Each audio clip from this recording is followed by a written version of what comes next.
Hi, this is Tony Ericetti with some ideas about mindfulness and psychological type and the implications for debriefing. Debriefing is really the art of turning an observation into a conversation, an observation about a patient simulation encounter. And I want to draw on one of the definitions of debriefing from Rudolph Simon and others.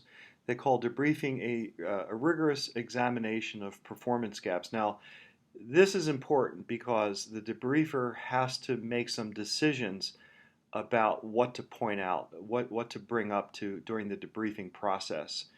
These would be concerns that the debriefer would have. And so the Myers-Briggs type indicator and mindfulness surveys might be of some use in understanding how you, the debriefer, would make some decisions about what to debrief. The Myers-Briggs type indicator, it's been used widely for decades in business to assess people's psychological preferences in how we perceive the world and make decisions. And in terms of debriefing, the Myers-Briggs looks at, for example, how do you prefer to perceive the learner? What tools are you using to perceive the learner and the situation that you're in with them while you're during the simulation encounter? And also judgment. How do you decide what to debrief? How do you make judgments regarding what's important to debrief and bring up during the debriefing process? How does this relate to your psychological preference? The Myers-Briggs breaks down these preferences into four pairs of dichotomies: introversion, extroversion, sensing and intuition, thinking and feeling, and judging and perceiving. And here is a website in which you can take a free online evaluation, and it's pretty good. I think it really works in terms of giving you a basic understanding of what your types might be. Now, the preferences I think of as being like having two hands. So, for example, if looking at the extroversion introversion dichotomy, you might be evenly split. You might be a person who has got both extroverted qualities as well as introverted qualities.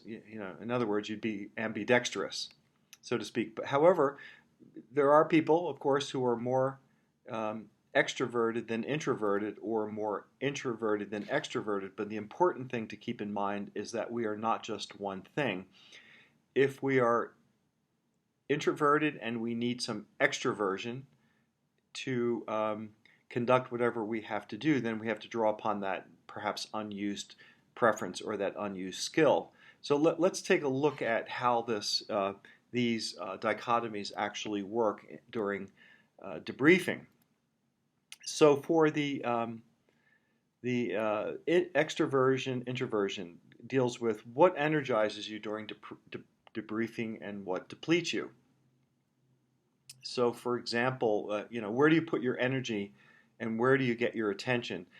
Or extroverts typically get their energy from people and activities, versus introverts tend to get their energy from their thoughts before they take action. And again, we're not one thing or the other, but we may have a preference, especially depending upon a situation. So extroverts are outward-turning people. They're engaging and fun to be with, but we have found in our study of this that they can sometimes be depleted by the reflection process. They may want to talk more and listen less to the learner.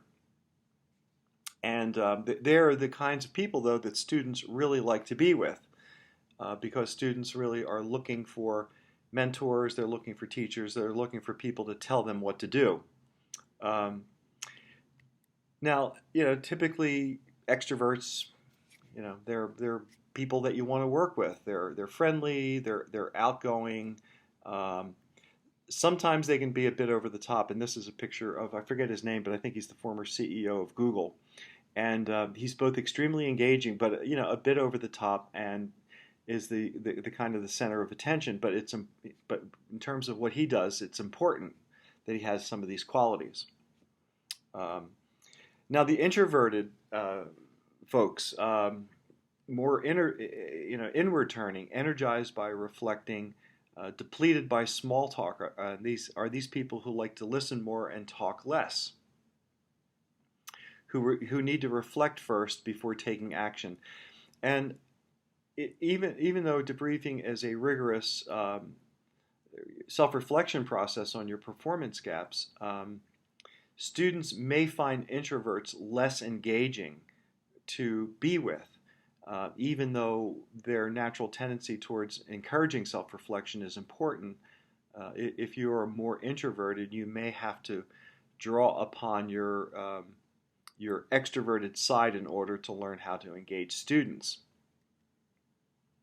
So introverts typically are thought of as being, depressed and withdrawn, but they can also be soulful and pay attention to people and listen. They could be good listeners. But students also need to be engaged, and so it's important that you somehow find a way to engage students if you are introverted. Sensing and intuition, another dichotomy. How do you gather information about the learner? What's your approach? And sensors are people that really are good at giving feedback because they see things very specifically. They use all of their senses. They tend to be present-oriented and data-driven. One downside of the sensor is that they have what's called snapshot memory. So, for example, here's a sensor who is being, let's say a medical student is using a tongue depressor on him. This one sensory moment may be so overwhelming that becomes for him the entire encounter. And so the challenge for sensing debriefers is to really get the big picture and not be stuck on one or two sensory images or sensations. And they're a bit like the blind men and the elephant. If you're not familiar with this poem, I'd encourage you to look it up. It's about 6 blind men who encounter an elephant, and each one of them encounters a different part of this big elephant, and they assume that, for example, the tusks are very much like a spear, and therefore that's what the elephant is. The elephant is a spear. And so this is how sensors sometimes go about. They very clearly see a part, but they don't see the whole. Now, intuitives acquire information without the use of reason. They take in sensory data, but then they add meaning. And so the issue with intuitives is that they go on their hunches versus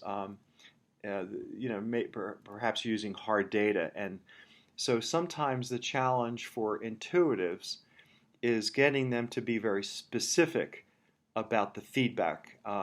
So they need to perhaps use more of their sensory input in order to figure out what just happened. Okay. But they will look at an elephant and they will see all the elephant in all of its possibilities. And so again, they will take in information and add meaning to it. Thinking and feeling, how do you make rational decisions about what to debrief? So people who are thinkers may tend to use, let's say, ratings on a rating scale in order to decide what to debrief. Whereas feeling types of people like to, they will use more of their emotions in terms of deciding what to debrief. So the thinkers might be more competency-based versus the feelers. The people with a high feeling score might be more emotionally based. And so thinkers, when they need to make a difficult decision, might weigh out the pros and cons, whereas feelers may really rely on their gut in order to make some decisions. And for thinkers, telling the truth may be more important than being tactful. So the challenge for if you have a higher thinking score is to value the people part of a situation but not overthinking something. not overthinking the situation. Um, if you have a score higher on the feeling scale, maybe being tactful is more important than telling the cold truth. And so the challenge might be to really communicate the hard truth of situations, to really deal with those performance gaps, really deal with those things that students really need to deal with in order to improve their skills. Finally, judging versus perception. How do you prefer to live your extroverted life? Do you, if you score more high on the judging part, you may prefer more structured debriefing approaches where there are very clear steps. When you did this, I felt that I would have preferred that. But they can be systematic problem solvers. But the challenge is to be open to new information and not simply follow the steps of the debriefing process, but really to tune into the student. Now, the perceiving folks, they prefer a more open-ended debriefing process, and where that process goes depends upon the student, the situation, and so forth. So they can stay open to new information and respond to what happened, but their challenge is to be more specific and decisive about the issues that they are dealing with.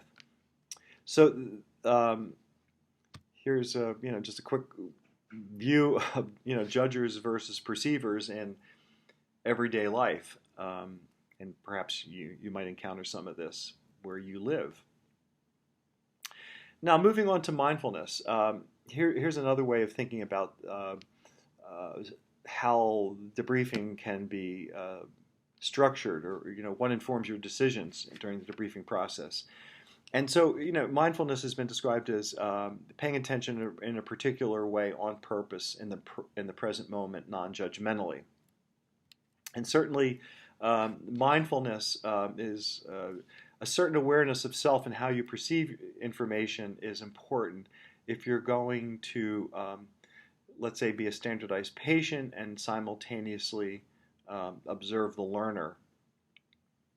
And so some of the issues of mindfulness include drawing distinctions, being aware that not every learner is the same, and really making an effort to distinguish one medical student, for example, from another, by not lumping them all into one category. Noticing the novelty. Not every learner is the same or is the same every time. So this might simply be to just look at people and to notice what's off or what's different about them. What are they wearing that I really should be paying attention to? And the other thing is to be aware of the context, for example, of a simulation or debriefing situation. It's important to be aware that students know that they're being observed, maybe they're on camera, and that this will certainly influence the debriefing process. So by taking the Five Factor Mindfulness Questionnaire online for free, you'll get some scores which will help you to understand some of your own personal mindfulness issues. So let me go through some of those issues. The observe score, what do you pay attention to on purpose? Like, what is your overall ability to be observant?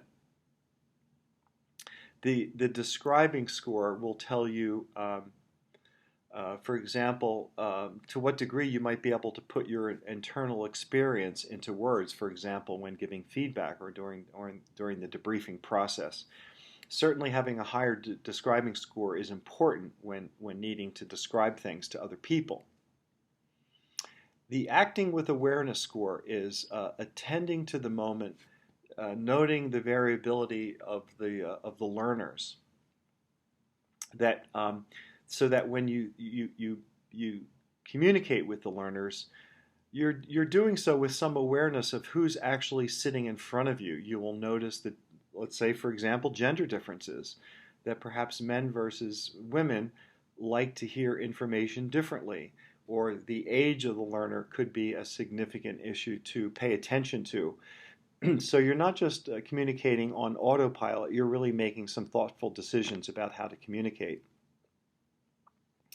The non-judging of inner experience score. You may have some thoughts and feelings about the learner that you don't like or that you do like. You might find yourself either really turned off by the learner or enamored of the learner. And these thoughts sometimes come up without of your awareness. Maybe you don't want to have these thoughts, but the idea here is that you let the thoughts come up and you don't judge them. They're just thoughts that are occurring to you, but then you have to decide what to do with it. And this gets into the non-reactivity score, that letting these thoughts and feelings come and go, being mindful of them, but without necessarily reacting to them.